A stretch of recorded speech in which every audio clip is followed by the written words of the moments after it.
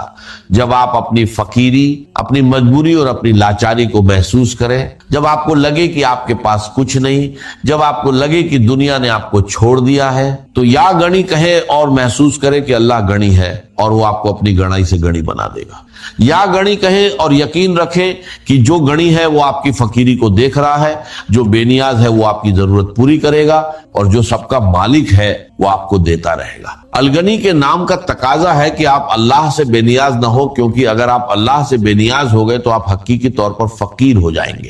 یہ تقاضا ہے کہ آپ لوگوں سے بے نیاز رہیں, اپنی حاجتیں لوگوں کے سامنے نہ رکھیں بلکہ اللہ کے سامنے رکھیں, کیونکہ لوگ فقیر ہیں اور اللہ غنی ہے. یہ تقاضا ہے کہ آپ شکر گزار بنیں, جو آپ کو ملا ہے اس پر شکر کریں, کیونکہ شکر برکت لاتا ہے اور ناشکری محرومی لاتی ہے. اور یہ تقاضا ہے کہ آپ دوسروں کو بھی گرنی کریں, جو آپ کو دیا گیا ہے اس میں سے دوسروں کو بھی دے, کیونکہ یہی صفت غنی کا تقاضا ہے. جو شخص الغنی کو پکارتا ہے اس کے لیے اللہ اپنی گھنائی سے دیتا ہے, وہ اسے اتنا دیتا ہے کہ وہ خود غنی ہو جاتا ہے, اسے کسی کی ضرورت نہیں رہتی اور وہ دوسروں کو دینے والا بن جاتا ہے.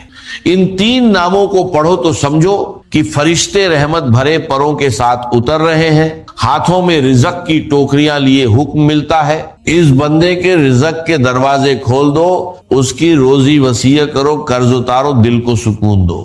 آسمان میں ہلچل مچ جاتی ہے, فرشتے کہتے ہیں کہ اس نے رزاق فتح غنی کو پکارا, اب اللہ نے مدد کی ضمانت لے لی, کیونکہ اس نے وعدہ کیا جو مجھ سے مانگے گا میں دوں گا, جو میرے دروازے پر آئے گا اسے خالی ہاتھ نہ لوٹاؤں گا. یہ تین نام غریبوں کا وہ خزانہ ہے جسے کوئی چھین نہیں سکتا, محتاجوں کا وہ سہارا ہے جو کبھی ٹوٹتا نہیں, اور مجبوروں کی وہ ڈھال ہے جو ہر حملے کو روک لیتی ہے. یہ صرف الفاظ نہیں بلکہ اللہ کی صفات ہیں, اس کی رحمت کے دروازے ہیں. جب آپ انہیں پکارتے ہیں تو آپ خود اللہ کو پکارتے ہیں اور وہ اپنی برکت, رحمت اور محبت آپ پر برساتا ہے. یہ جادو نہیں بلکہ روحانی حقیقت ہے. جو اللہ کو پکارتا ہے اللہ اسے جواب دیتا ہے. اگر تو دنیا کی زندگی میں گم ہو گئے, جیسے کہ اقبال نے کہا ہے کہ کافر کی یہ پہچان کے آفاق میں گم ہے اور مومن کی یہ پہچان کے گم اس میں ہے آفاق. دنیا میں رہو طالب دنیا نہ بنو, طالب عقبہ, طالب آخرہ. دنیا میں رہو, برتو, استعمال کرو, تمہارے لیے پیدا کیا گیا بھائی, برتو, بتا ہے, برتنے کی شے ہے. ہاں, حلال اور حرام کی پابندیاں سامنے رکھو, باقی برتو. مطلوب یہ نہ ہو, مقصود یہ نہ ہو, مطلوب آخرہ ہو. انما الدنیا خلقت لکم وانتم خلقتم للآخرہ. منزل وہ رہے, مستحضر رہے, سامنے رہے کہ میں تو اجنبی ہوں, یہاں یہ میرا وطن نہیں ہے. الدنیا سجن المومن و جنت الکافر. جیسے کسی پرندے کو کسی پنجرے میں بند کر دیا گیا ہو, اس طرح ہمیں اس دنیا میں بھیج دیا گیا, اللہ کی مرضی اس نے بھیجا ہے. جب تک وہ چاہتا اب رہے گا یہاں, لیکن ہمارا دل یہاں نہیں لگے گا. بازار سے گزرا ہوں, خریدار نہیں ہوں, طالب دنیا. تب تو یہ کوئی دھوکے کا سودا نہیں, وطن نہیں, بالکل نہیں. حضور نے خود فرمایا مجھے تمہاری اس دنیا میں سے فلاں فلاں چیزیں بہت پسند ہیں. کس قدر ریئلسٹک ہیں. آپ نے عورتوں کے بارے میں فرمایا مجھے اس دنیا سے پسند ہے عورت. کوئی تصنع اور کوئی بھی تکلف اور کوئی خلاف فطرت بات نہیں کی. محمد رسول اللہ صلی اللہ علیہ وسلم, آنکھوں کی ٹھنڈک میری نماز میں ہے, مجھے خوشبو پسند ہے. عورت کی طرف بھی آپ کا رجحان تھا. قرآن مجید میں آتا ہے نبی اب کوئی اور نکاح آپ نہیں کریں گے. وَلَوْ أَعْجَبَتْكَ حُسْنُهُنَّ, چاہے ان کا حسن جو ہے وہ آپ کو اچھا لگے, اب اجازت نہیں ہے مزید, بس فل سٹاپ. جتنے نکاح ہو چکے. یہ دنیا کو حضور نے صلی اللہ علیہ وسلم دنیا پر سوار رہو, دنیا کو اپنے اوپر سوار نہ ہونے دو, بس بات صرف یہ. کافر کی یہ پہچان کہ آفاق میں گم ہے. اسی لیے سورہ کہف کا ایک مرکزی مضمون ہے. پہلے رکوع میں بات آتی ہے اِنَّا جَعَلْنَا مَا عَلَى الْأَرْضِ زِینَةً لَهَا, لنبلوہم ایہم احسن عملا. ہم نے اس دنیا پر جو کچھ ہے، اسکائی اسکریپرز بن گئے ہمارے زمانے میں، اور یہ شاندار بلڈنگز ہیں، اور یہ کچھ ہے، ہم نے زینت اور زیبائش اور آرائش بنا دیا ہے تاکہ آزمائیں. انہی کے حسن کے شکار ہو جاتے ہو اور ان کے پرستار بن کر رہ جاتے ہو. رخ روشن کے آگے شمع رکھ کر وہ یہ کہتے ہیں ادھر جاتا ہے دیکھیں یا ادھر پروانہ آتا ہے. پھر بھی اللہ ہی کے عاشق بنے رہو، اللہ ہی سے محبت کرو تو کامیاب ہو گئے. دنیا کو برتو. اگر دنیا یہ عروس ہزار داماد جو ہے اگر کہیں یہ محبوبہ بن گئی تو کیا ختم. اچھا دیکھیے اس سورہ حدید میں اب یہ دنیا کی حقیقت کو اس طرح بیان کر کے دو نتیجے جو اس سے نکلتے ہیں ان کو علیحدہ علیحدہ بیان کر دیا. ایک نتیجہ جو میں بیان کر چکا رہبانیت، ترک دنیا، اس کی نفی کرتے ہوئے فرمایا وَلَقَدْ أَرْسَلْنَا نُوحًا وَإِبْرَاهِيمَ وَجَعَلْنَا فِي ذُرِّيَّتِهِمَا النُّبُوَّةَ وَالْكِتَابَ فَمِنْهُمْ مُهْتَدٍ وَكَثِيرٌ مِنْهُمْ فَاسِقُونَ ثُمَّ قَفَّيْنَا عَلَى آثَارِهِمْ بِرُسُلِنَا وَقَفَّيْنَا بِعِيسَى ابْنِ مَرْيَمَ وَآتَيْنَاهُ الْإِنْجِيلَ وَجَعَلْنَا فِي قُلُوبِ الَّذِينَ اتَّبَعُوهُ رَأْفَةً وَرَحْمَةً وَالرَّهْبَانِيَّةَ ابْتَدَعُوهَا مَا كَتَبْنَاهَا عَلَيْهِمْ. اصل مضمون یہ تھا جس کے لیے تمہید اتنی لمبی بازی. ہم نے نوح کو بھیجا، ابراہیم کو بھیجا، ان کی اولاد میں ہی نبوت اور کتاب رکھ دی. پھر ان کے نقش قدم پر ہم نے اٹھایا عیسیٰ ابن مریم کو، انہیں انجیل دی، اور جو لوگ ان پر ایمان لائے ان کے دلوں میں رحمت اور رافت کے جذبات پیدا کریں، انسانی ہمدردی. حضرت عیسیٰ کا جو اپنا مزاج تھا ظاہر بات ہے کہ آپ کے حواریین اور آپ پر ایمان لانے والوں میں اسی کا ایک عکس پیدا ہونا تھا، لہذا وہ ایک خاص کیفیت. لیکن فرمایا ایک شے کیوں انہوں نے بدعت کے طور پر ایجاد کر لیا، وَرَهْبَانِيَّةً ابْتَدَعُوهَا مَا كَتَبْنَاهَا عَلَيْهِمْ. رہبانیت کی انہوں نے بدعت ایجاد کر لی، یہ انہوں نے کی ہے، ہم نے یہ ان پر فرض نہیں کی. یہ ہے وہ منفی نتیجہ. گریز، خانقاہوں میں جا کر بیٹھ جاؤ، موناسٹسزم، تجرد کی زندگی گزارو. نتیجہ اس کا کیا نکلتا ہے کہ بظاہر راہب اور راہبائیں رہ رہی ہیں اور رہ رہے ہیں، اور اندر جو حرام کاری کے بازار چل رہے ہیں، اور تہخانوں کے اندر حرامی بچوں کی قبروں کی قبرستان بنے. ہسٹری آف کرسچین موناسٹسزم پر کتابیں پڑھ لیجیے، خود انہوں نے اپنے سارے جو ہیں بخیے اجیڑ کر خود رکھ دیے. یہ رہبانیت، یہ اسلام کا راستہ نہیں ہے. احادیث کے حوالے سے میں آپ کے سامنے پہلے بیان کر چکا ہوں. میں بعد میں تھوڑا سا عرض کروں گا کہ ہمارے ہاں بھی یہ رسم کیوں آئی اور کیسے آئی. الحمدللہ اس درجے میں نہیں آئی جس درجے میں کہ کرسچینٹی میں آئی ہے، الحمدللہ ثم الحمدللہ، لیکن کسی درجے میں اگر آئی ہے تو کیوں آئی ہے یہ میں بعد میں عرض کروں گا. لیکن اس کا مل حیات الدنیا الا متاع الغرور کا دوسرا نتیجہ کیا ہے؟ پہلا نتیجہ تھا گریز کا، پسپائی کا، فرار کا، معاشرے سے نکل بھاگنے کا، تاکہ معاشرے میں اشرار کھل کھیلے جو چاہے کرے. ایک راستہ یہ ہے، ترک دنیا کے معنی ہے ترک لذات دنیا، آسائشوں کو ترک کرنا.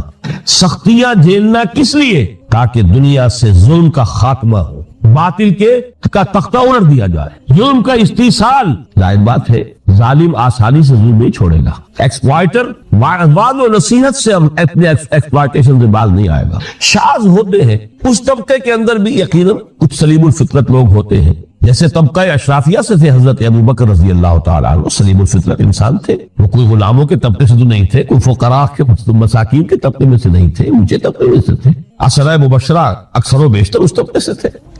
لیکن بائی اینڈ لارج وہ جو طبقہ ہوتا ہے یا تو وہ اپنے جبر اور استبداد کا تخت جو ہے جما کر بیٹھا ہوا لوگوں کی گردنوں کے اوپر، پولیٹیکل ریپریشن ہے، یا اکنامک ایکسپلائٹیشن ہے، استحصال.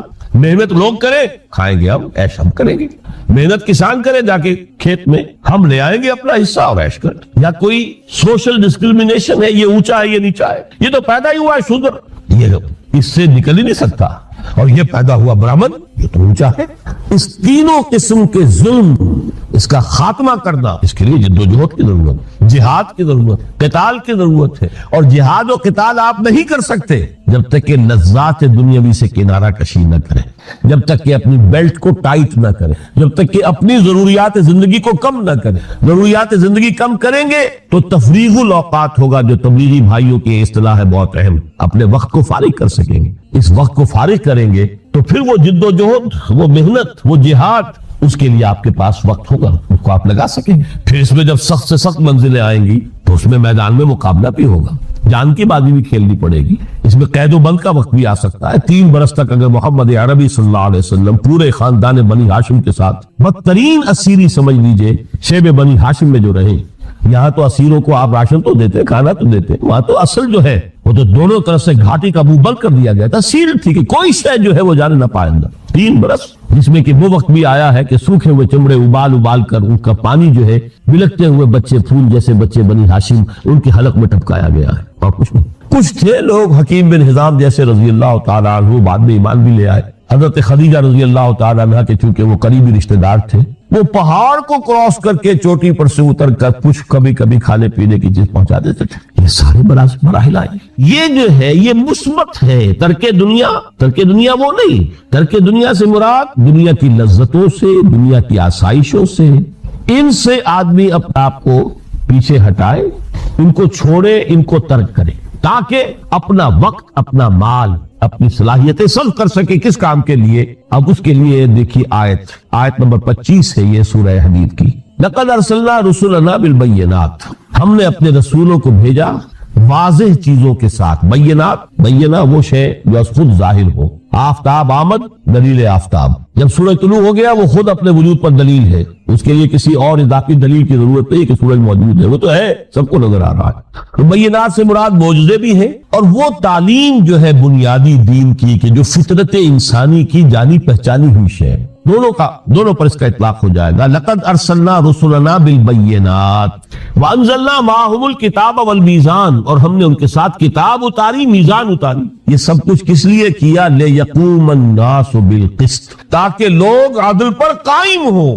یہ ہے سول آبجیکٹو، یہ نہیں بس ہماری کتاب پڑھ لیا کرے، ختم قرآن ہو گیا، اللہ دعا مانگ لی، چھٹی۔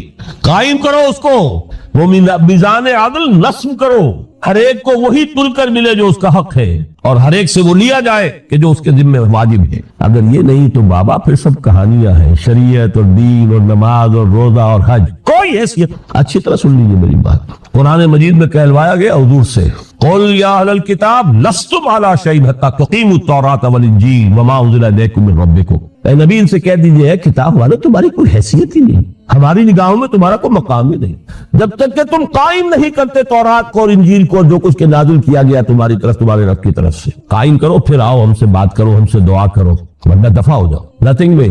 We don't care for you. لستم علی شیء حتی تقیموا التوراۃ والانجیل وما انزل الیکم من ربکم۔ اب قانون خداوندی تو بدلتا نہیں ہے، نہ فرام پرسن ٹو پرسن، نہ فرام نیشن ٹو نیشن، نہ فرام امہ ٹو امہ، اٹل ہے۔ وَلَن تَجِدَ لِسُنَّتِ اللَّهِ تَبْدِيلًا وَلَن تَجِدَ لِسُنَّتِ اللَّهِ تَحْوِيلًا۔ سنت اللہ تو ایک ہے۔ اب اس آیت کو ذرا پڑھیے، قُلْ يَا أَهْلَ الْقُرْآنِ لَسْتُمْ عَلَىٰ شَيْءٍ حَتَّىٰ تُقِيمُوا الْقُرْآنَ وَمَا أُنزِلَ إِلَيْكُم مِّن رَّبِّكُم۔ کہہ دو اے محمد کہ اے قرآن والو تمہاری